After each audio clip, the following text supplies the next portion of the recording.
ইতিমধ্যে বক্তব্য আগবঢ়োৱা বন্তি প্ৰজ্বলনৰ অনুষ্ঠানত থাকি যি আমাক দুআষাৰ বক্তব্য আগবঢ়ালে আমাৰ উদযাপন সমিতি সন্মানৰ উপদেষ্টা বাবুল চাহু ডাঙৰীয়া, গতিকে তেখেতক আমি পুনৰবাৰ স্বাস্থ্যটো তেখেতে ভাল নহয় বুলি কৈছে, গতিকে ব্যস্ততাৰ মাজত আহি আমাক ইয়াত অংশগ্ৰহণ কৰাৰ বাবে তেখেতক ধন্যবাদ জ্ঞাপন কৰিছোঁ। আৰু এটা কথা তেখেতে বক্তব্যত আগবঢ়াইছে যে আমি অকল ধৰ্ম কৰিলেই নহ'ব, ধৰ্মৰ লগতে আমাৰ বিশ্ব পৰিৱেশ আছে, পৰিয়াল আছে, সকলোখিনি কাম কৰি যাব লাগিব বুলি কৈছে। গতিকে তেখেতে এটা কথা উল্লেখ কৰিছে যে আজি এই মন্দিৰৰ প্ৰাণ প্ৰতিষ্ঠাৰ যোগেদি অকল আমি হৰি কীৰ্তন কৰাই নহয়, হৰি কীৰ্তনৰ লগত আমি বৃক্ষৰোপণৰ কাৰ্যসূচী আয়োজন কৰিছোঁ। বৃক্ষ থাকিলেহে মানুহ থাকিব, মানুহ থাকিলেহে আমি মন্দিৰৰ সেৱা কৰিব পাৰিম। সেইকাৰণে পোনপ্ৰথমে আমাৰ এই কাৰ্যসূচীটো এইকাৰণে লোৱা হ'ল যে প্ৰথম আমি আমলখি পুলি, শিলিখা, চন্দন বা মহানিম পুলি আমি আজি ৰাস্তাত আমি ৰোপণ কৰিছোঁ আৰু ইয়াৰ সম্পূৰ্ণ বেৰা দি কৰা হৈছে।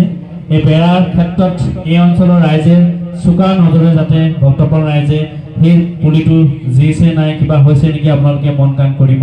আৰু আমি অকল ৰোপণ কৰাই নহয়, আমি ইয়াক পোহপাল কৰাৰো আমাৰ দায়িত্ব আছে। আমি যেনেকৈ ল'ৰা জন্ম দিলেও নহ'ব, আমি তেখেতক পৰিয়াল পৰিচালনা কৰিবৰ কাৰণেও শিকাব লাগিব, ঠিক তেনেধৰণৰ আমি গছপুলিটো ৰোপণ কৰিলে নহ'ব। গতিকে এই মাত্ৰাটোৱে আমাক দিছে। যি কি নহওক তেখেতক আমি ধন্যবাদ জ্ঞাপন কৰিছোঁ। আৰু আমি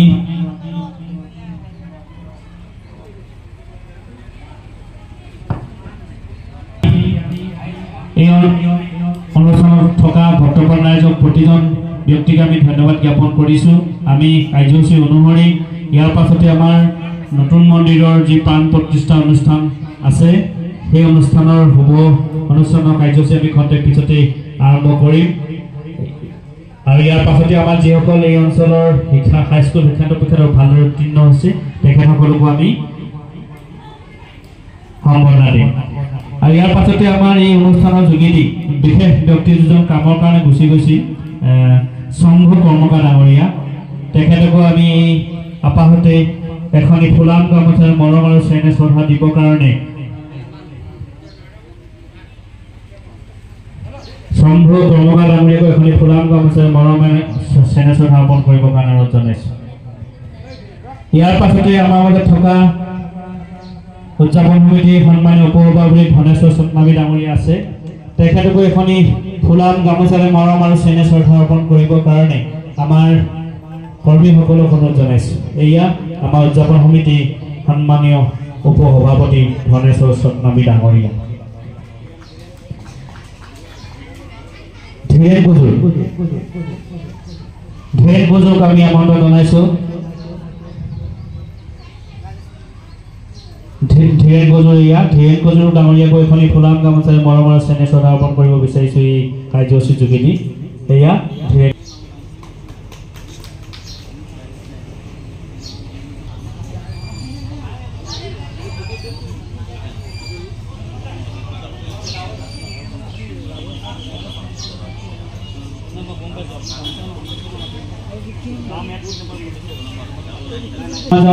কেন্দ্ৰীয় সমিতিৰ সভাপতি ভৰত মাংকি ডাঙৰীয়া আমাৰ মাজত উপবিষ্ট হৈছেহি।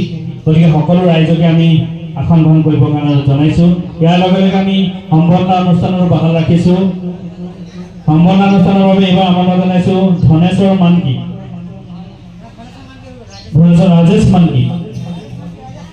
ৰাজেশ মাংকি। নতুন মন্দিৰৰ যি শুভ অনুষ্ঠান অৰ্থাৎ পিতাগত অনুষ্ঠানক আমি আমন্ত্ৰণ কৰিছিলোঁ, গতিকে তেখেতক আমি আগুৱাই আনিবৰ কাৰণে আমাৰ কৰ্মকৰ্তাসকলক অনুৰোধ জনাইছোঁ।